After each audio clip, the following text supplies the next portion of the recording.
নমস্কার বন্ধুরা, আমি এখন একটা ভিডিও নিয়ে এসেছি। যদিও এই ভিডিওটা আজকে আমার টপিকটা একটু অন্য ধরনের। সেই টপিকটা হচ্ছে, আমি অনেক দিন ধরে ভাবছিলাম একটা এডুকেশনাল কোনো ভিডিও তৈরি করব। তো এই ভিডিওটা সম্পূর্ণ বাচ্চাদের জন্য করেছি, যেটা ক্লাস 6 স্ট্যান্ডার্ডে যেসব বাচ্চারা পড়াশোনা করো তাদের জন্য।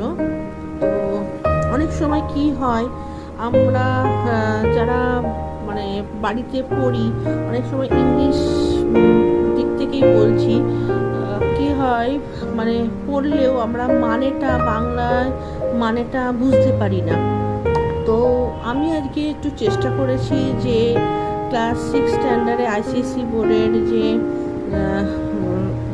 ক্যাডল সং বলে যে পোয়েমটা আছে, সেই পোয়েমটার এটা একটু বাংলা অনুবাদ করে দিতে চাই, যাতে বাচ্চারা একটু ভালোভাবে বুঝতে পারে, বুঝে কোশ্চেন অ্যান্সার তৈরি করতে পারে। সেইটাই আমি চেষ্টা করেছি।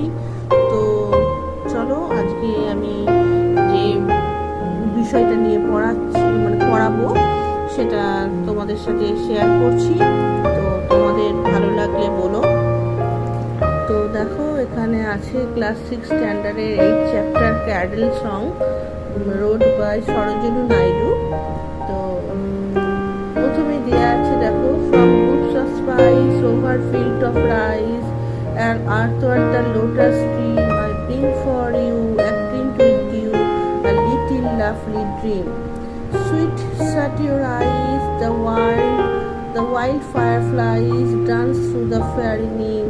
From the poppy bowl, from you I stole a little lovely dream. Dear eyes, good night in golden light, the stars around you gleam, on you I pray, with soft cares, a little lovely dream. তো এই হচ্ছে মূল কবিতাটা। এই কবিতাটার মূল সারাংশটা হচ্ছে, আমাদের ছোটবেলায় আমরা দেখেছি না, যে আমাদের মায়েরা ঘুম পাড়ানোর সময় কত রকমের গল্প করে, গান গেয়ে আমাদেরকে ঘুম পাড়াতো। তোমার হচ্ছে তার সারা দিনের খাটাখাটনির পর যতক্ষণ না বাচ্চারা ঘুমাতো ততক্ষণ তাদের শান্তি থাকতো না। তো সেইটা নিয়েই এই কবিতাটা। তা এখানে মা তার বাচ্চাকে ঘুম পাড়ানোর জন্য তিনি অনেক চেষ্টা করছেন, তাকে গল্প করাচ্ছেন, তাকে আমাদের যে এই ভারতবর্ষ চারপাশে যে পরিবেশ, সেই পরিবেশ সম্পর্কে গল্প করছে, যাতে সে মনে মনে ভাবতেই জিনিসটা ফিল করতে পারে এবং ঘুমিয়ে পড়ে, গভীর ঘুমোতে পারে। তো প্রথমেই দেখো, এখানে আমাদের ভারতের যে চারপাশে যে আমাদের জমি চাষবাস হয়, তাতে যে ধান হয়, যে চাল ডাল শস্য যেসব জিনিস হয়, পুকুরে যেমন আমাদের যেন পদ্ম ফুল ফুটে থাকতে দেখি।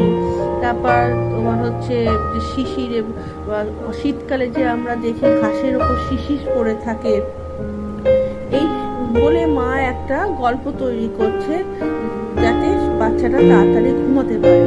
তারপরে সে বলতে চাইছে যে দেখো, আমাদের গাছটা দেখো, নিম গাছ, যে নিম গাছটা থেকে আমরা কত কিছু উপকৃত হয়। একটা মেডিসিনের ট্রি হিসাবেও নিম ট্রিকে আমরা ব্যবহার করে থাকি, এবং এই নিম ট্রিটা একটা ফেয়ারি পরীর মতন থাকে, যেখানে আমরা নানান রকমের আমাদের রোগ ব্যাধি হলে আমরা সেই নিম ট্রি থেকে আমরা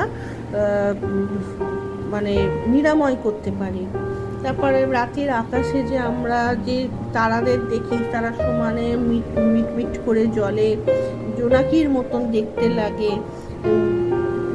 এইভাবে সে আকাশের বর্ণনাটা দিচ্ছে, এবং সে বলছে যে একটা মায়ের যে একটা স্নেহ, যে একটা ভালোবাসা, সেটাকে দিয়ে সে আদর করে তার বাচ্চাকে ঘুম পাড়াচ্ছে।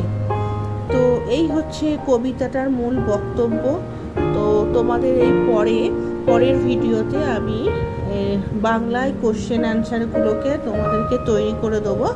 তো তার জন্য তোমাদের পরের ভিডিওর জন্য অপেক্ষা করতে হবে। তা বন্ধুরা, তো তোমরা দেখো, যদি কারোর কোনো অসুবিধা থাকে তো অবশ্যই আমাকে কমেন্ট করো, লাইক করার অনুরোধ রইল। তো আশা করি তোমাদের এই ভিডিওটা ভালো লাগবে। পরের ভিডিওর জন্য একটু অপেক্ষা করো।